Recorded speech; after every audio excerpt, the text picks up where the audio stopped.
Les Ducs d'Angers ont enfin réussi à gagner contre un des ténors du championnat. Samedi à la patinoire du Haras, les hockeyeurs angevins ont réalisé une belle performance en l'emportant 5-4 contre Rouen. Après un premier tiers-temps très équilibré entre les deux équipes, les Ducs vont appuyer sur l'accélérateur. Mezzaranta, Albert puis Fortier envoient le palais au fond des filets rouennais et donnent l'avantage aux Angevins.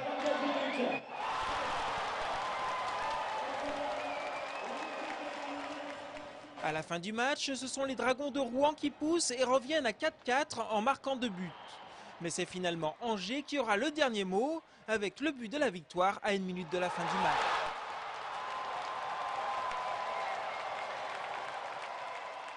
C'est sûr qu'on était quand même confiants. Là, on a dit qu'il fallait en gagner une grosse cette saison. Puis je crois que c'était le moment idéal aussi pour montrer aux autres équipes qu'on était capable de gagner contre les premières équipes du championnat. Puis là, ce soir, on l'a prouvé, donc c'est parfait pour nous. On est prêts pour les playoffs maintenant. Là. Je trouve que nos joueurs, ils ont eu beaucoup de confiance avec le puck. Ils ont bien fait circuler le puck, ils ont bien gardé le puck, alors c'est magnifique.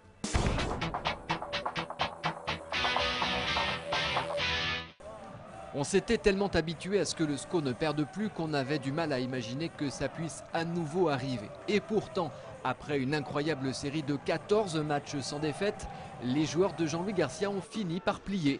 Le vendredi soir, ils se sont inclinés 2-1 à Brest, à l'issue d'un match qu'ils avaient pourtant à leurs mains.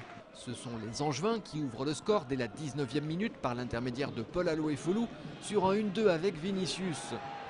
De leur côté, les Brestois vont faire preuve de beaucoup de réalisme. Dans les arrêts de jeu de la première mi-temps, première occasion franche et égalisation d'Éric Citruc. En seconde période, le SCO va marquer le pas. Moins tranchante, moins offensive, l'équipe ne va pas parvenir à reprendre l'avantage. Et c'est finalement Brest à la 62e minute qui fait la différence. On savait aussi qu'à un moment donné, ça allait s'arrêter, donc on aurait aimé que ce soit le plus tard possible. Une nouvelle défaite contre cette équipe de Brest qui décidément ne nous réussit pas vraiment. Pourtant, nous avons le sentiment quand même d'avoir fait un bon match, notamment une très très belle première période où sûrement nous perdons le match à ce moment-là. Au classement, le SCO perd sa 2e place au profit de Metz.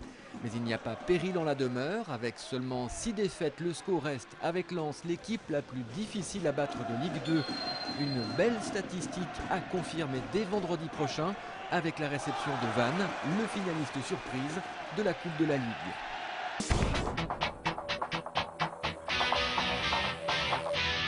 Foot toujours avec la belle performance de l'équipe d'Angers Pro Futsal lors des phases qualificatives pour la Coupe nationale. C'était samedi après-midi à Angers. Les coéquipiers de Karim Haït Kama se sont facilement qualifiés pour les finales du 7 mars prochain. Le futsal, c'est un sport qui dépasse la simple discipline ludique. C'est très technique, c'est très engagé. À découvrir cette semaine dans Sport 7 en compagnie de Karim, un joueur qui évolue en équipe de France de futsal.